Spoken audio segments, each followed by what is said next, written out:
ஆண்டவரும் அருமை ரட்சகரும் சீக்கிரம் வரப்போகும் இயேசுவின் நாமத்தினாலே உங்கள் எல்லாத்துக்கும் இந்த ஜீசஸ் வித் அஸ் நிகழ்ச்சி மூலமாக அன்பின் வாழ்த்துக்கள். இன்றைய தினத்திலும் மத்திய எழுதின சுவிசேஷத்தில் 4ஆம் அதிகாரம் 17ஆம் வசனத்தை நம்ம பார்ப்போம். மனம் திரும்புங்கள், பரலோக ராஜ்யம் சமீபமாக இருக்கிறது என்று பிரசங்க தொடங்கினார். அன்று முதல் இயேசு என்ன பிரசங்கம் பண்ணுறார் அப்படின்னா, மனம் திரும்பு, பரலோக ராஜ்யம் சமீபமாக இருக்குது அப்படின்ட்டு. ஆண்டவர் ஏசப்பா சீக்கிரம் வர போகிறாரு. அதற்கான காரியங்களாம் பெர்ஃபெக்டாக நடந்துக்கிட்டு வருது.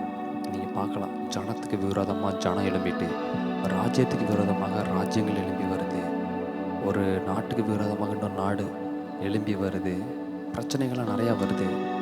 மற்ற வெளிப்படுத்தின உள்ள காரியங்கள் எல்லாம் அது ஒரு சைடு நடந்துக்கிட்டு இருக்கு. இன்னொரு புதிய வல்லரசு வரப்போகுது. ஆனால் இறுதியான அந்த வல்லரசு எப்படி தானியேல் தீர்க்கதரிசன புத்தகத்தில் நமக்கு இருக்குது. அந்த சிலையை வைத்து அந்த 7 ராஜ்யங்கள், இப்போ கடைசியான அந்த ராஜ்யம் வரப்போகுது. அதுக்கப்புறம் கல் அந்த சிலையை உடைச்சி போடுது. அப்போ இறுதி ராஜ்யம் இயேசு கிறிஸ்துவை குறிக்கிறது. கல் என்பது அது ஒரு நிலையான கல், ஒரு அழியாத ராஜ்யத்தை பற்றி ஆண்டவர் சொல்கிறார். அதப்போ தானியேல் தீர்க்கதரிசிக்கு ஆண்டவர் வெளிப்படுத்திருக்காரு. ஆனால் இங்கே இயேசு கிறிஸ்து பிரசங்கம் பண்ணுறாரு. என்ன பிரசங்கம் பண்ணுறாரு அப்படின்னா, மனம் திரும்ப, பரலோக ராஜ்யம் சமீபமாக இருக்குது அப்படின்ட்டு. எல்லா பிரசங்கியாரும் சொல்லிக்கிட்டு இருக்காங்க, பரலோக ராஜ்யம் சமீபமாக இருக்குது, ஏசப்பா சீக்கிரம் வரப்போகிறார் அப்படின்ட்டு. ஆனால் நாம் இன்னும் என்ன ஆண்டவர் என்ன இப்போ தான் சொல்லிக்கிட்டே இருக்காங்க பல காலம் அப்படின்ட்டு. நாளைக்கு வந்தால் நம்ம போக தயாரானா கேள்விக்குறி தான். உடனே பரிசுத்தமாக முடியுமான்னா கடினம் தான். நீங்கள் செஞ்சுட்டு இருந்த பாவத்தை, சில பாவத்தை சடனை பண்ண முடியும், சில பாவத்தை விட்டு விட்டு தான் விட முடியும். அதுக்கு தான் பரிசுத்தம் நமக்கு துணை செய்வார். அப்போது நமக்கு கொஞ்சம் காலம் இருக்குது அப்படின்னா, நாளைக்கு கழிச்சு அந்த 1 வீக்கோ அப்படின்னா இல்லை, ஒரு சில வருஷங்களாக இருக்கலாம். அவ்வளோதான், ரொம்ப கம்மியான காலம் தான் இருக்குது. ஒரு இது நம்ம ஜென்ரேஷன், நமக்கு அடுத்த ஜென்ரேஷன், லாஸ்ட் ஜென்ரேஷன். நம்ம இருக்கிறது கடைசி காலத்தில் இறுதி பகுதியில் இருந்துகிட்ருக்கோம். அப்போஸ்தலர் காலத்தில் கடைசி காலத்தின் முதல் பகுதி, ஃபஸ்ட்டு பாயிண்ட் அவங்களோட இருந்தது the starting point of the last days. இப்போ நம்ம இருக்கிறது the ending point, the edge of the last டேஸில் நம்ம இருந்துகிட்ருக்கோம். அப்போ நம்ம இந்த காரியத்தெல்லாம் குறித்து நம்மளாம் நோக்கமாகி அதில் கவனம் செலுத்தி நம்ம அதை நோக்கி பிரயாணப்படணும். ஏசப்பா நீங்கள் வர போகிறீங்க, நான் என்ன பரிசுத்தமாக என்ன குறைச்சல் இருக்குது, பரிசுத்தமாக என்ன நான் வாழ முடியலை, என்ன பாவங்கள்லாம் என்கிட்ட என்ன இருந்துக்கிட்டு இருக்குது, அதெல்லாம் தொடர்ந்து வந்துக்கிட்டே இருக்கும். இந்த பாவத்தினால் விட முடியலன்னா அது நீ ஜெபம் பண்ணணும். ஜெபம் பண்ணி பரிசுத்தவங்கள்கிட்ட துணை கேட்டு அந்த பாவத்தை விட்டு பரிசுத்தமாகணும். பரிசுத்தமாகி சில காலங்கள் நம்ம வாழும் பொழுது ஆண்டவருடைய ராஜ்யம் வரும். எல்லாம் நிறையா மக்கள் ஆண்டவரோட வருகையில் போகணுன்ட்டு அவரோட சித்தமாக இருக்குது.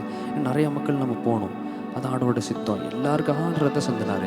இப்போ நிறையா மக்கள் நம்ம பரலோகமாகப்பட்டு போனோம் அப்படின்னா, நம்ம பரிசுத்தமாக இருந்தால் தான் பரலோக ராஜ்யத்தை நமக்கு அனுமதி உண்டு. இப்போ இயேசு கிறிஸ்து வரும்பொழுது எக்காலத்தை நம்ம காதில் துணிக்கணும், நம்மளும் மறுரூபமாகணும். அப்படி என்றால் நாம் நிச்சயமாக பரிசுத்த ஒரு ஜீவியை செய்ய வேண்டும். அது கஷ்டமானா கஷ்டம்தான். ஆனால் பரிசுத்த ஆவியானவர் நமக்குள்ளே இருக்கும்போது அது ரொம்ப சுலபமான காரியம். இந்த மாம்சத்தை நாம் ஜெயித்து ஆவிக்குரியவர்களாக வாழ்ந்து நம்ம ஜெயிக்க முடியும். இப்போ எல்லாம் ஜெபம், பரிசுத்த தேவனே, எனக்கு உங்களுடைய பரிசுத்த ஆவியானவரை அருளி எனக்கு அந்த மாம்ச காரியங்களை விட்டு நான் அந்த காரியத்தை ஜெயித்து ஒரு நித்திய ஆவிக்குரிய பரிசுத்த வாழ்க்கையை வாழ எனக்கு கிருபை தாங்க ஆண்டவரே. நானும் முயற்சி செய்கிறேன், ஆனால் முடியல ஏசப்பா. இந்த பரிசுத்த ஆவியானவர் எனக்கு அளவில்லாமல் ஊற்றி என் மாம்சத்திற்குரிய காரியங்களால் கட்டி போட்டு என் மாம்சத்தை ஒடுக்கி ஆவியிலான பலப்பட்டு ஆவிக்குரிய காரியங்களால் வளர்ச்சி அடைஞ்சால் வெற்றிக்கான எனக்கு கிருபை தாங்க ஆண்டவரே. தேவ கிருபை எப்போவும் எங்களை தாங்கி நடத்துகிற ஆண்டவரே. வருகை சீக்கிரமாக இருக்குன்னு எங்களுக்கு அறிகிறோம் ஆண்டவரே. அந்த வருகைக்கு நாங்கள் தயார்படுவதற்கு, அந்த வருகைக்கு ஆண்டவரே பரிசுத்தமாகி நம்மோடு பரலோக ராஜ்யத்தில் பிரவேசிப்பதற்கு தேவன் எங்களை பரிசுத்தப்படுத்தும் என்று ஜெபிக்கிறோம். ஆண்டவரே கிருபை தந்து நடத்துங்க. இயேசு மூலம் ஜெபிக்கிறோம். நல்ல பிதாவே.